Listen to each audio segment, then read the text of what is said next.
Baik, Assalamualaikum warahmatullahi wabarakatuh. Waalaikumsalam warahmatullahi wabarakatuh. Baiklah, ujian komprehensif atas nama Yosinta Mokodompit. Kita mulai dengan membaca basmalah. Bismillahirrahmanirrahim. Saudara Yosinta, pada ujian komprehensif ini kita akan melakukan penilaian terhadap eh,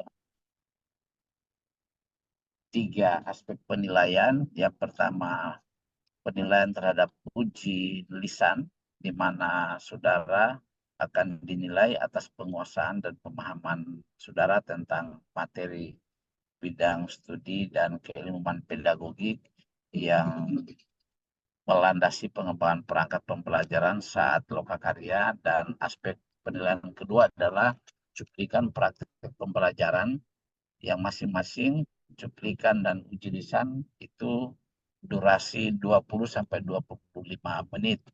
Dan yang ketiga, aspek penilaian ketiga adalah kemampuan baca tulis Al-Quran. Untuk yang pertama, kita masuk pada uji lisan. Pada ujian lisan ini, saya mintakan untuk menjelaskan tentang teori belajar dan pembelajaran, di mana pada teori belajar pembelajaran terkait dengan teori-teori belajar, teori behavioristik, teori kognitivistik, teori humanistik, dan konstruktivisme, itu bisa Anda jelaskan juga berdasarkan pandangan para ahli, di mana teori-teori belajar ini dan implementasinya dalam proses belajar mengajar, khususnya pada mata pelajaran pendidikan agama Islam. Anda dengan durasi waktu 20-25 menit itu, saya berikan waktu seluas-luasnya untuk mengelaborasi. Di samping Anda pun dapat menjelaskan tentang pengembangan pembelajaran terkait dengan perumusan tujuan pembelajaran, alur tujuan pembelajaran, dan pendekatan TPACK, PBL, dan PJBL. Juga Anda menjelaskan tentang komponen-komponen dalam perangkat pembelajaran beserta penjelasannya, serta terkait dengan asesmen dalam rancangan pembelajaran yang disusun pada modul ajar yang Anda kerjakan. Untuk itu, waktu 20-25 menit untuk Anda gunakan seefektif mungkin dalam penjelasan nanti. Disilakan. Baik, terima kasih kepada Pak Dekan. Baik, Bismillahirrahmanirrahim. Alhamdulillahirabbil alamin, arrahmanirrahim, maliki yaumiddin, iyyaka na'budu wa iyyaka nasta'in, ihdinas syiratal mustaqim, syiratal ladzina an'amta 'alaihim, ghairil maghdubi 'alaihim waladdallin. Rabbi shrah li sadri wa yassir li amri wahlul 'uqdatam li lisani yafqahu qawli. Baik, saya akan menjelaskan 4 teori belajar dalam pembelajaran.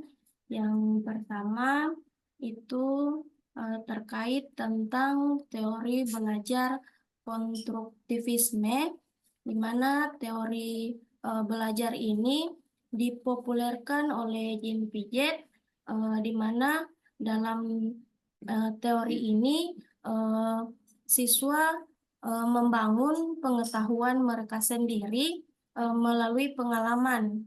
Kalau dikaitkan dengan Merdeka Belajar, di mana teori konstruktivisme ini lebih memberikan kebebasan kepada siswa untuk mengeksplorasi atau menemukan dan memahami konsep melalui pengalaman belajar aktif. Di mana dalam teori konstruktivisme ini pembelajaran lebih difokuskan pada kegiatan yang memungkinkan siswa untuk membangun pengetahuan mereka sendiri berdasarkan pengalaman mereka.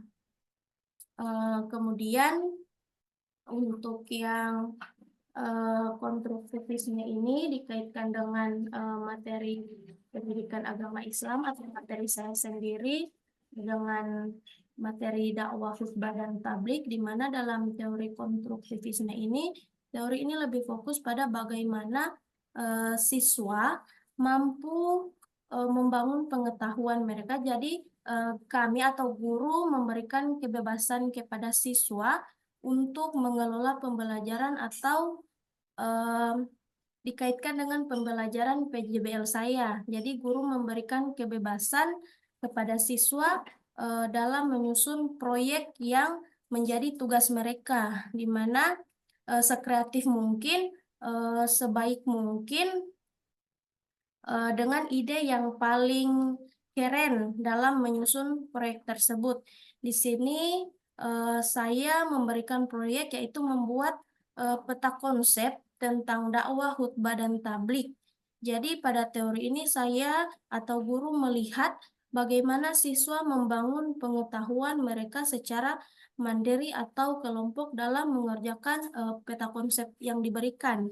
Kemudian teori belajar yang kedua, behaviorisme, di mana dalam teori ini dipopulerkan oleh Gagne dan Berliner, di mana pada teori ini lebih menekankan pada pentingnya penguatan dalam membentuk perilaku siswa. Jadi lebih ke perilaku siswanya, di mana kalau dikaitkan dengan Merdeka Belajar, di mana teori ini dapat membantu dalam mengarahkan perilaku positif melalui suatu penghargaan atau penguatan yang diberikan saat siswa menunjukkan hasil belajar yang baik. Jadi pada teori ini lebih membentuk perilaku siswanya dalam penghargaan atau penguatan. Misalnya ada siswa yang mendapat juara, guru memberikan penghargaan atau memotivasi siswa tersebut. Kalau dikaitkan dengan materi saya dalam PJBL, yaitu pada teori ini lebih dikenal dengan stimulus dan respon, di mana atau maksudnya di sini pada teori ini sangat dikenal juga dengan siswa itu sudah dianggap belajar apabila sudah mengalami perubahan tingkah laku. Nah, jadi di sini siswa lebih dikaitkan dengan modul ajar. Maka saya sebagai guru pada teori ini, siswa sudah selesai atau sudah bisa membuat atau menampilkan hasil proyeknya. Jadi kembali lagi pada teori ini berprinsip bahwa pembelajaran itu bukan hanya berfokus pada pengembangan pengetahuan, namun fokus juga pada perubahan perilaku siswa atau hasil. Kemudian masuk pada teori ketiga, humanisme, yang teori ini dipopulerkan oleh Abraham Maslow, di mana pada teori ini lebih menekankan pada pentingnya pengembangan potensi diri siswa secara utuh, termasuk dalam aspek emosional, aspek motivasi, atau aspek sosial.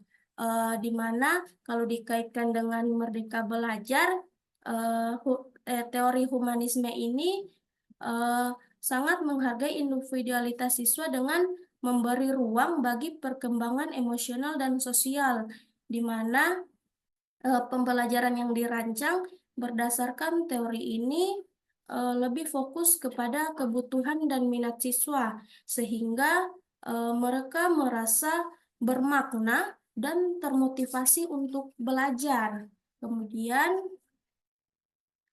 jika dikaitkan dengan materi saya atau PJBL, di mana dalam teori humanisme ini lebih fokus pada potensi individu atau potensi dari siswa tersebut.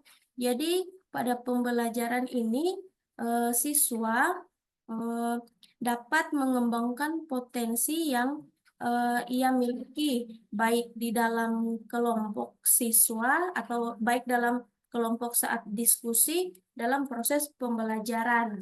Nah, kemudian teori yang keempat, di sini ada teori kognitivisme, di mana dalam teori ini menekankan teori ini dipopulerkan oleh Jean Piaget, di mana pada teori ini, teori kognitivisme ini lebih menekankan bagaimana informasi atau cara siswa berpikir dan mengolah pengetahuan di dalam pembelajaran. Jadi kalau dikaitkan dengan PJBL atau materi saya, di mana dalam teori kognitivisme ini atau teori pembelajaran ini lebih fokus kepada bagaimana siswa memproses dan menyimpan informasi dalam pembelajaran. Teori ini dikenal lebih dengan pikiran atau pengetahuan.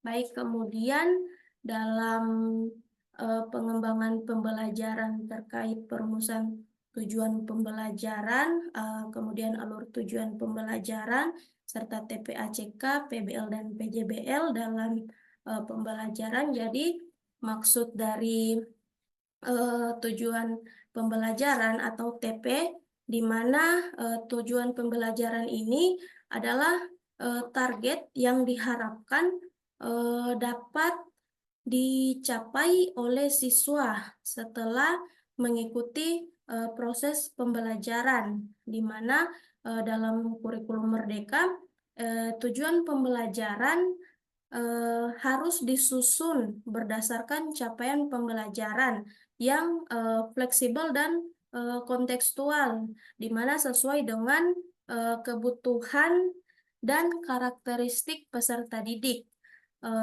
Tujuan pembelajaran dalam PAI ini bisa berkaitan dengan pemahaman siswa tentang penerapan nilai-nilai, kalau sama dengan materi saya itu dakwah, khutbah, dan tablik. Kemudian diruntut dalam alur tujuan pembelajaran atau ATP, di mana ATP ini adalah rangkaian sistematis dari tujuan-tujuan pembelajaran yang disusun tadi, di mana secara logis dan berurutan untuk mencapai suatu capaian pembelajaran. Jadi dalam ATP, dalam kurikulum Merdeka ini lebih berfokus pada pengembangan kompetensi siswa, di mana secara berkelanjutan atau membebaskan guru untuk menyesuaikan pembelajaran dengan tempo belajar siswa. Jadi alur tujuan pembelajaran ini tidak harus mengikuti urutan kronologis buku atau teks, tetapi juga bisa diadaptasi berdasarkan minat dan konteks pembelajaran di dalam kelas saat proses pembelajaran. Kemudian meruntut pada TPACK atau Technological, Pedagogical, dan Content Knowledge, di mana dalam TPACK ini pendekatan yang lebih mengintegrasikan pengetahuan tentang teknologi, pedagogik, dan konten dalam suatu pembelajaran. Nah, dalam kurikulum Merdeka ini, pendekatan ini lebih ditekankan bahwa guru tidak hanya menguasai konten pembelajaran, tetapi juga memanfaatkan teknologi secara efektif untuk menyampaikan materi sesuai dengan metode pengajaran yang tepat. Misalnya dalam pembelajaran PAI, guru bisa menggunakan video interaktif untuk menjelaskan dikaitkan dengan materi saya PJBL, yaitu tentang dakwah, khutbah, dan tablik, di mana guru bisa menggunakan video interaktif sekaligus menerapkan pendekatan pedagogik yang melibatkan siswa tersebut dalam diskusi kelompok atau saat dalam debat kelompok. Kemudian untuk yang dikaitkan dengan PBL atau Problem Based Learning, di mana dalam PBL ini atau model pembelajaran di mana siswa diberikan masalah nyata yang relevan dan diajak untuk memecahkan melalui diskusi dan eksplorasi mandiri dalam kurikulum Merdeka ini. PBL sangat relevan atau lebih mendukung pada prinsip pembelajaran yang berpusat pada siswa dan lebih mendorong pembelajaran aktif, kritis, dan kolaboratif, di mana dalam problem based learning ini membantu siswa mengembangkan keterampilan berpikir kritis dan kreatif dengan cara mencari solusi dari masalah yang telah diberikan. Misalnya menyelesaikan masalah dalam kegiatan dakwah, khutbah, dan tablik. Kemudian terakhir itu PJBL atau Project Based Learning, di mana dalam PJBL ini lebih berfokus pada proyek-proyek besar di mana siswa bekerja untuk menyelesaikan suatu proyek yang berkaitan dengan masalah dunia nyata. Jadi dalam kurikulum Merdeka, di mana PJBL ini memungkinkan siswa untuk bekerja secara kolaboratif dan mandiri dalam menghasilkan karya yang lebih bermakna, di mana proyek ini biasanya berhubungan dengan topik-topik yang lebih relevan dengan kehidupan sehari-hari dan melibatkan proses riset. Misalnya proyek membuat peta konsep dalam materi dakwah, khutbah, dan tablik. Kemudian untuk komponen dalam pembelajaran atau modul ajar, di mana di situ ada bagian-bagian dalam membuat modul ajar, di mana bagian pertama di situ tentang tujuan dalam yang diketahui bersama, di mana tujuan ini atau tujuan pembelajaran menjelaskan hasil akhir yang diharapkan setelah pembelajaran selesai, di mana tujuan harus spesifik, terukur, serta relevan dan berpusat kepada siswa. Dalam kurikulum Merdeka juga tujuan ini harus berorientasi dengan pengembangan kompetensi, bukan sekedar pengetahuan saja. Jadi contohnya dalam pendidikan agama Islam atau PAI, tujuan bisa berupa memahami atau mengaplikasikan akhlak mulia dalam kehidupan sehari-hari. Kemudian dalam langkah kedua, materi ajar, di mana materi ajar sendiri ini sebagai konten atau bahan yang diberikan kepada siswa untuk mencapai tujuan pembelajaran. Lebih di mana materi ajar harus relevan dengan konteks kehidupan siswa, serta disajikan dengan cara yang lebih menarik. Misalnya dalam pendidikan agama Islam atau PAI, materi ajar bisa berupa ayat-ayat Al-Quran, hadis, serta kisah-kisah para nabi yang bisa diterapkan dalam konteks yang lebih modern.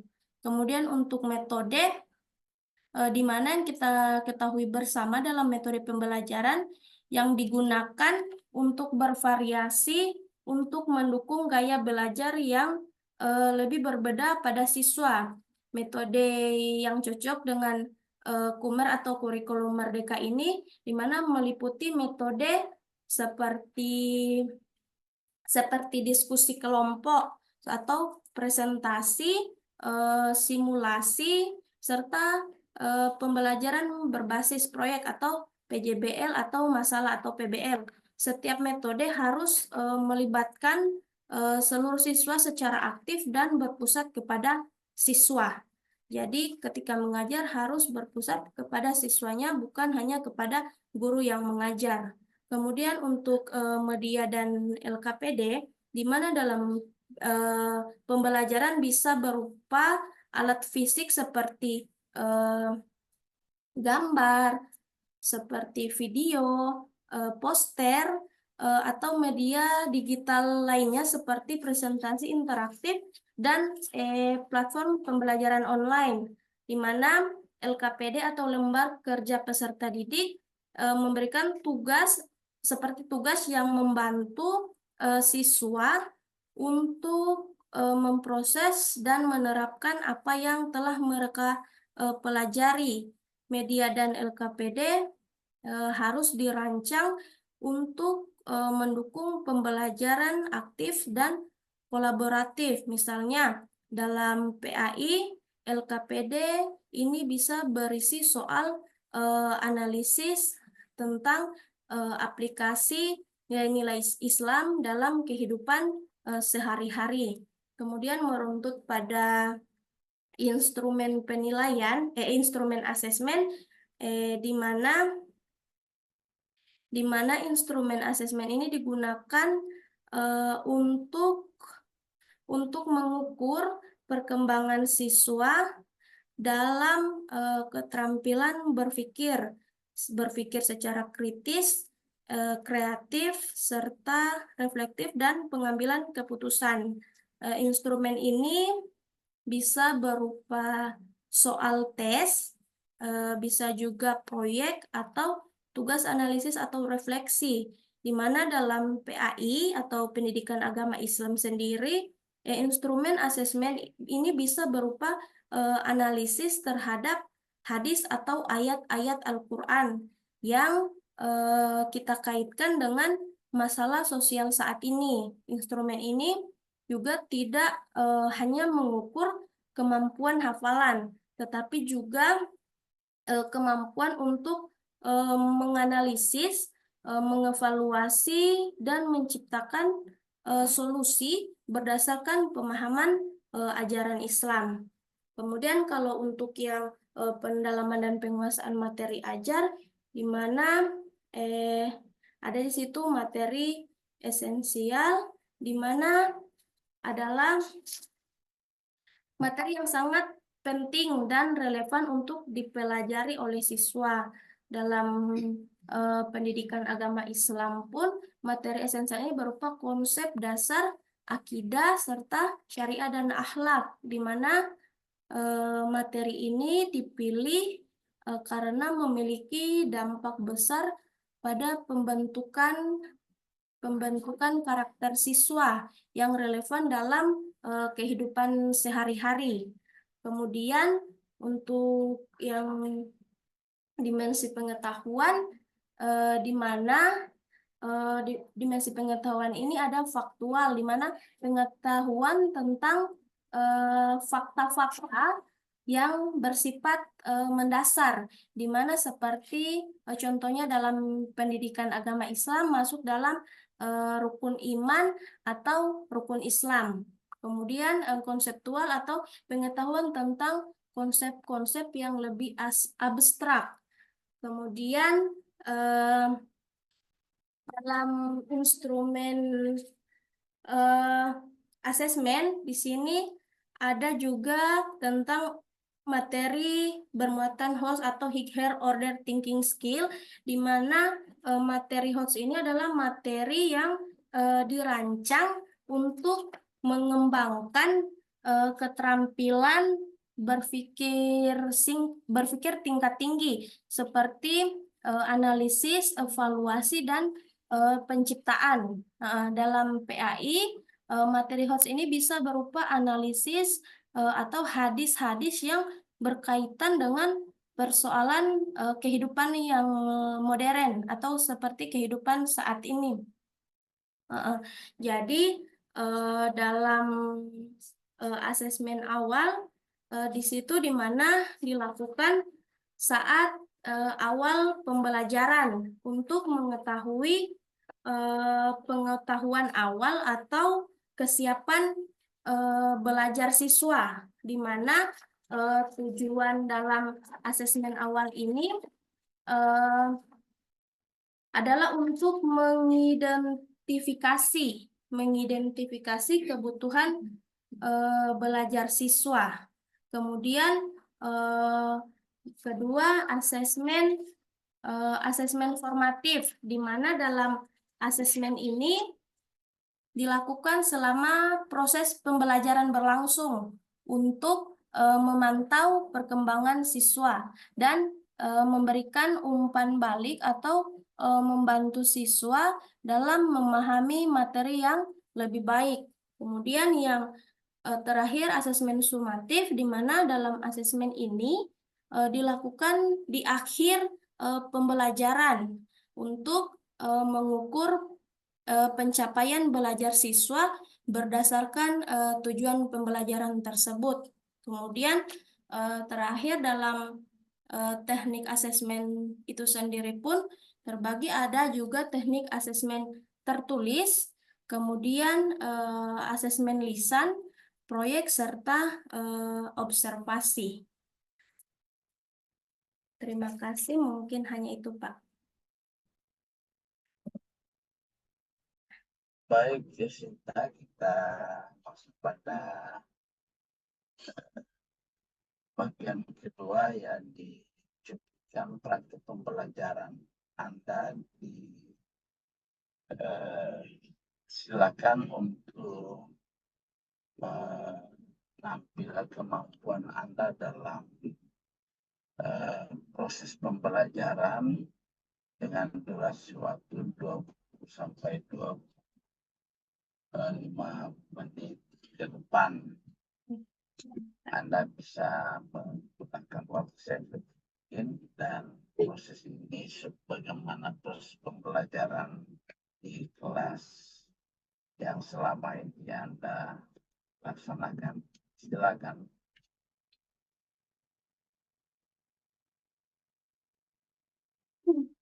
Bismillahirrahmanirrahim. Assalamualaikum warahmatullahi wabarakatuh. Baik, apa kabar hari ini anak-anak? Ya, kalau ibu tanya apa kabar hari ini, silahkan adik-adik jawab dengan Alhamdulillah, luar biasa, Allahu Akbar. Paham ya? Baik, ibu tanyakan sekali lagi. Apa kabar hari ini anak-anak? Alhamdulillah, luar biasa, Allahu Akbar. Oke, sekali lagi yang lebih semangat. Apa kabar hari ini anak-anak? Alhamdulillah, luar biasa, Allahu Akbar. Baik, sebelum memulai pembelajaran hari ini, Ibu akan tanyakan terlebih dahulu. Sudah berdoakah hari ini? Oh, belum ya. Baik, sebelum kita belajar, sebaiknya anak-anak berdiri semua. Berdiri, berdiri, berdiri. Oke, berdiri terlebih dahulu dengan harapan kita berdoa ini Allah akan memberikan pelajaran atau ilmu yang kita dapatkan hari ini. Jadi silahkan adik Freyin maju ke depan memimpin doa. Bismillahirrahmanirrahim. Alhamdulillahirabbil alamin. Ar-Rahmanirrahim. Maliki yaumiddin. Iyyaka na'budu wa iyyaka nasta'in. Ihdinas syiratal mustaqim. Syiratal ladzina an'amta alaihim ghairil maghdubi alaihim waladdallin. Amin. Bismillahirrahmanirrahim. Rabbi zidni ilman warzuqni fahman birahmatika ya arhamar rahimin. Alhamdulillah, berdoa selesai. Selanjutnya, Ibu akan mengecek kehadiran terlebih dahulu. Jadi, untuk absensi hari ini, ketika Ibu panggil namanya, silahkan adik-adik sebutkan sesuai dengan hobi adik-adik. Kalau yang kemarin-kemarin Ibu menyebutkan nama hanya dijawab dengan hadir, Bu. Untuk hari ini silahkan diganti dengan menyebutkan hobi masing-masing ya. Oke, Adik Prayogi. Oh, sepak bola luar biasa untuk hobinya. Adik Triwinarti. Oh, menyanyi. Masya Allah, luar biasa hobinya.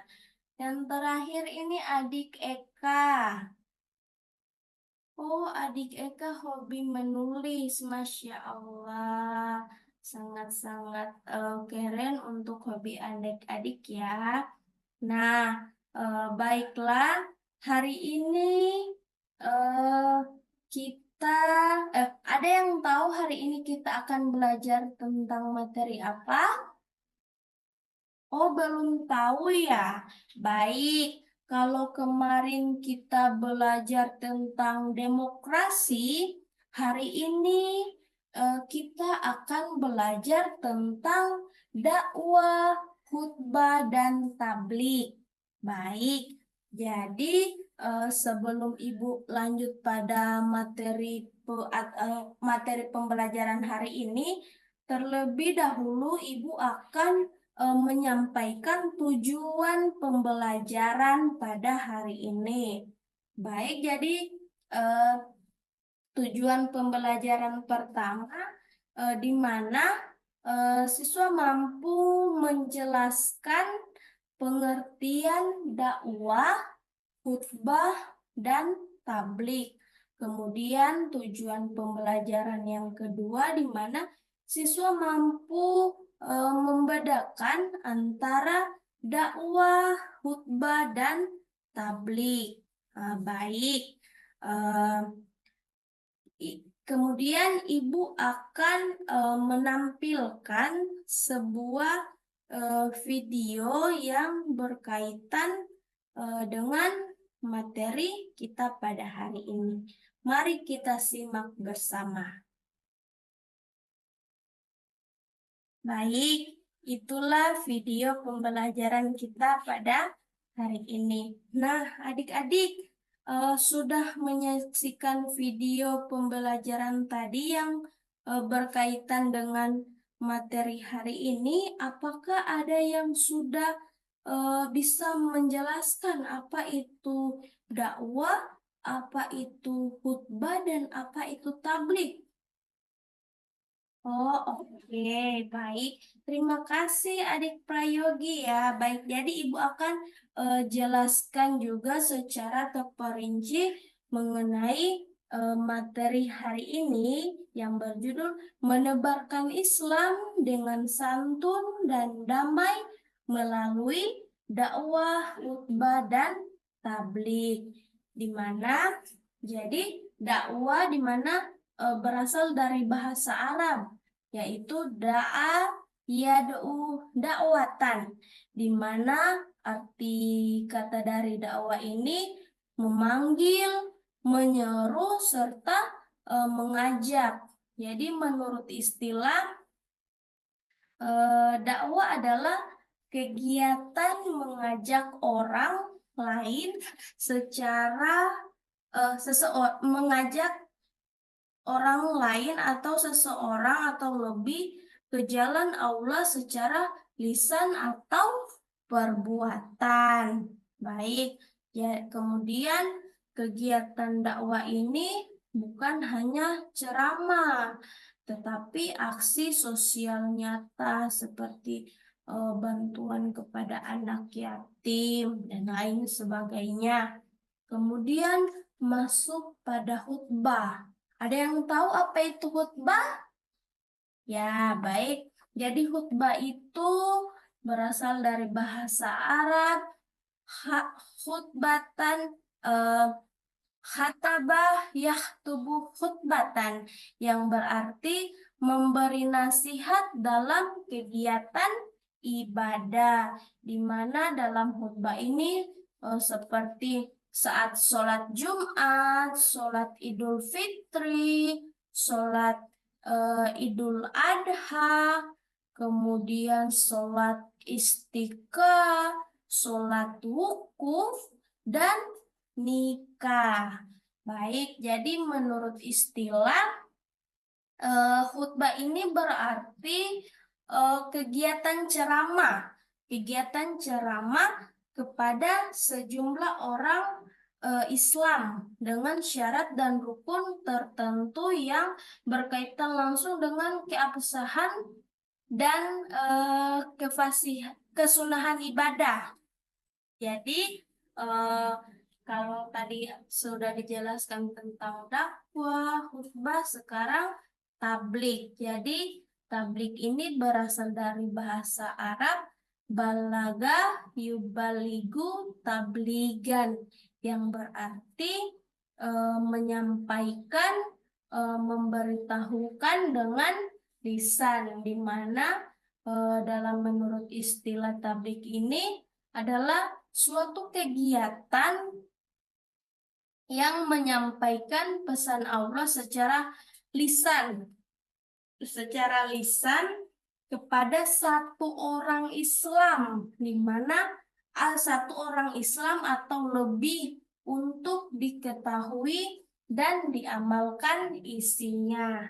Nah, setelah kita memahami definisi dakwah, khutbah, dan tabligh, di mana dakwah itu adalah suatu kewajiban. Berdakwah hukumnya fardu apa? Anak-anak ada yang tahu? Ya, jadi hukum berdakwah adalah fardu ain. Ya, jadi ingat ya anak-anak, hukum berdakwah itu fardu ain. Kemudian khutbah.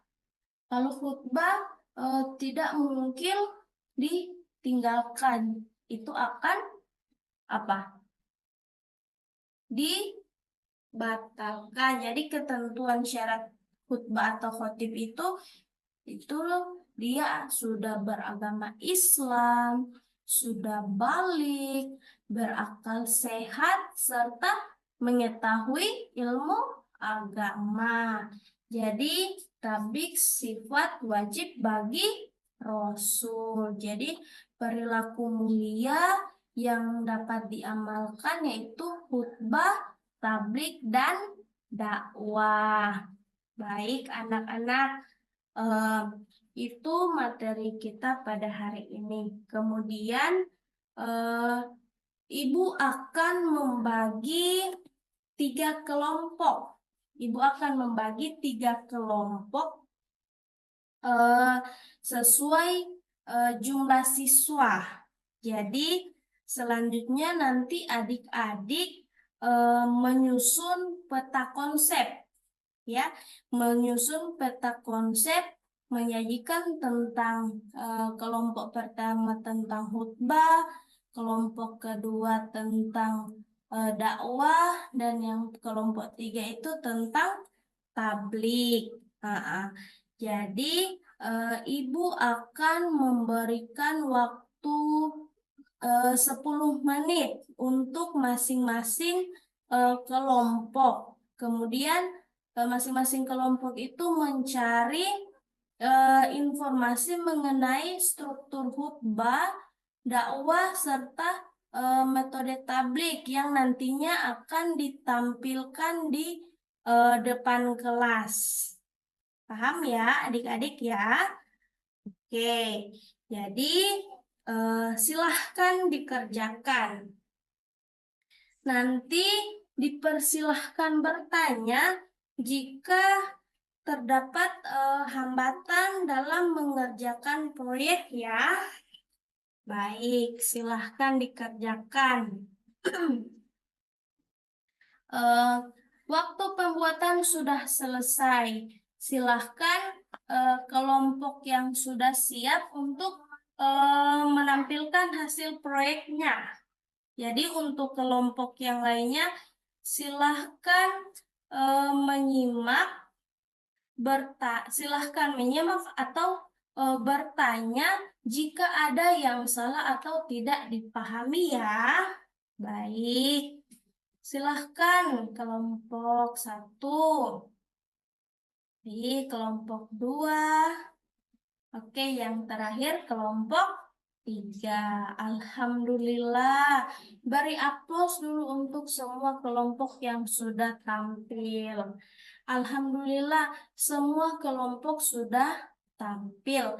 Apakah masih ada yang belum dipahami terkait pengertian dakwah, khutbah, dan tabligh? Oh, sudah paham ya, Alhamdulillah. Jadi, baik, selanjutnya Ibu akan memberikan LKPD atau lembar kerja peserta didik untuk masing-masing siswa. Ini Ibu akan bagikan. Silahkan dikerjakan ya. Baik, LKPD silahkan dikumpul. Oke, dikumpul satu persatu ya. Baik, LKPD-nya sudah Ibu kumpulkan. Nah, tadi kita sudah belajar tentang apa? Ya, dakwah, khutbah, dan tablik. Jadi, kembali Ibu jelaskan bahwa dakwah yaitu memanggil, menyeluruh, dan mengajak, di mana dakwah adalah kegiatan yang mengajak orang lain atau seseorang ke jalan Allah secara lisan atau perbuatan. Kemudian untuk khutbah sendiri di mana yang sudah Ibu jelaskan tadi, di mana khutbah ini memberi nasihat dalam kegiatan ibadah, baik dalam kegiatan ceramah kepada sejumlah orang Islam dengan syarat rukun tertentu. Kemudian yang terakhir apa tadi? Tablik. Ya, baik anak-anak. Jadi di mana tablik itu yang sudah Ibu jelaskan tadi, kegiatan menyampaikan pesan Allah secara lisan kepada satu orang Islam atau lebih untuk diketahui dan diamalkan isinya. Baik, karena sudah di penghujung pelajaran, sebelum menutup pembelajaran hari ini, Ibu ingatkan untuk pertemuan berikut, silahkan adik-adik pelajari tentang materi toleransi. Nanti kita akan bahas pada pembelajaran berikutnya. Baik, mari kita akhiri pembelajaran hari ini dengan sama-sama melafazkan hamdalah. Alhamdulillahirabbil alamin. Wassalamualaikum warahmatullahi wabarakatuh.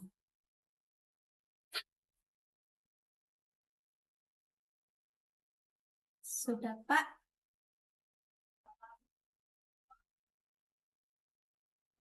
Oke, baik. Selanjutnya Anda membuka Al-Quran.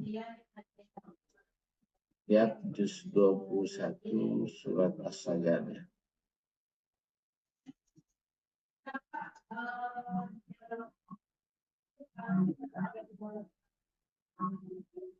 Sudah.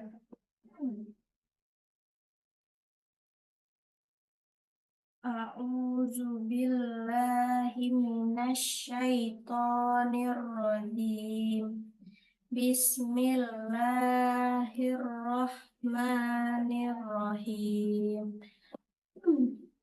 Alif Lam Mim. Tanazilul kitabi la raiba fihi mir rabbil alamin. Am yaquluna fatarahu bal huwal haqqu mir rabbika litunzira qauman ma atahum min nadirin min qablika la'allahum yahtadun. Allahul ladzi khalaqas samawati wal ard wa ma bainahuma fi sittatin ayyamin summa stawa alal ars malakum min dunihi min waliyyin wala safi afala tatazakkarun. Yudabbirul amra minas samai ilal ardi summa ya'ruju ilaihi fi yaumin kana miqdaruhu alfa sanatim mimma ta'uddun. Zalika alimul ghaibi wassahadatil azizur rahim. Allazi ahsanu kulla syai'in khalaqahu wa bada'a halakal insani min tin. Summa za'alan nasalahu min sulalatin min ma'im mahin. Summa sawwahu wa nafakha fihi min ruhihi wa ja'ala lakumus sam'a wal absara wal af'idah qalilan ma tashkurun. Wa qalu iza dolalna fil ardi inna lafi khalqi jadid balahum bilika'in rabbihim kafirun.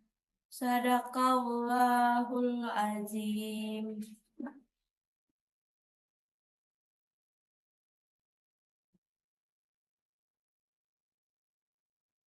Sudah, Pak.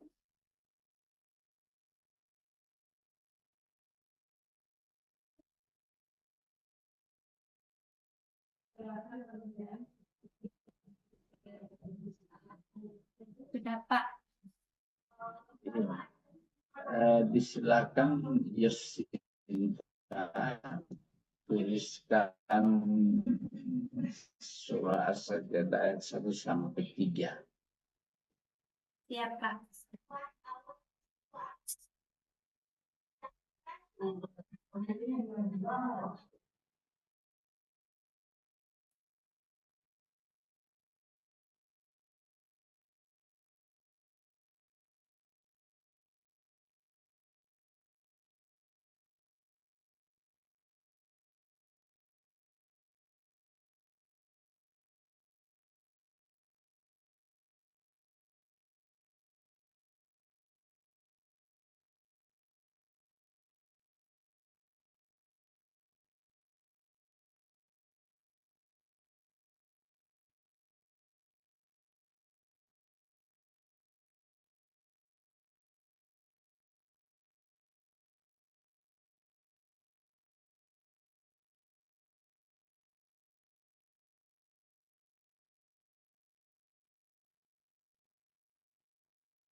Sudah, Pak.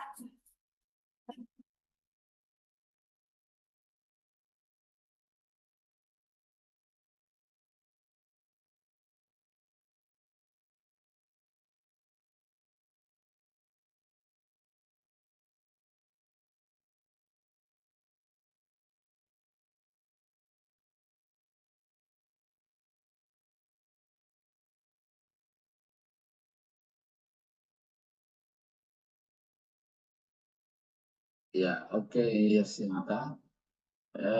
Prinsipnya tetap Anda lebih meningkatkan kemampuan membaca dan menulis, ya, membaca dan menulis Al-Quran dengan baik. Sebagai guru PAI tentu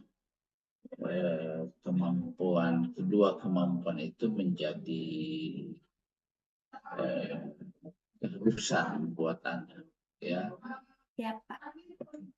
Saya kira cukup, dan dengan demikian ujian komprehensif atas nama Yasinta Mukulumbit pada hari ini dinyatakan selesai dan kita akhiri dengan al-baca hamdalah. Alhamdulillah. Alhamdulillahirabbil alamin.